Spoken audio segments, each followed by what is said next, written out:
मुझे माफ कर दो माँ। एक हाथ से राक्षस की जीभ कसकर पकड़ी हुई और दूसरे हाथ में प्रहार के लिए उठी गदा। यह वो राक्षस है जिसे रोकने के लिए त्रिदेवों को भी महाशक्ति जगदम्बा की शरण में जाना पड़ा था। इस रहस्यमयी कहानी की शुरुआत होती है सतयुग से।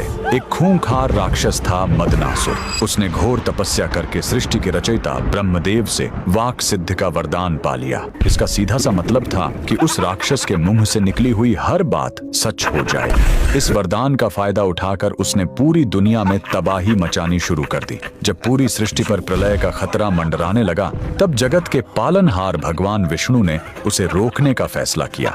लेकिन वो सीधा युद्ध नहीं कर सकते थे, क्योंकि राक्षस कुछ भी बोलकर नुकसान पहुंचा सकता था। इसलिए भगवान विष्णु ने सौराष्ट्र के हरिद्रा सरोवर यानी हल्दी के पीले तालाब के किनारे घोर तपस्या की।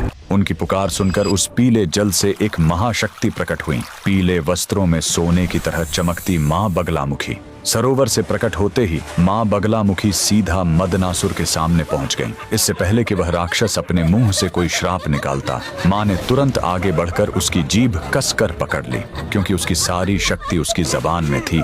जीभ पकड़ते ही उसकी शक्ति खत्म हो गई और वो कुछ भी नहीं बोल पाया। जैसे ही देवी ने उस पर वार करने के लिए अपनी गदा उठाई, राक्षस ने मन ही मन माँ से माफी मांगी। माँ ने उसे जीवन दान तो दिया, लेकिन हमेशा के लिए उसकी बोलती बंद कर दी। साथ ही उसे वरदान दिया कि संसार में जहाँ भी मेरी पूजा होगी, वहाँ मेरे चरणों में तुम्हारी भी उपस्थिति रहेगी। तो कमेंट में पूरे विश्वास के साथ लिखें, जय माँ बगलामुखी।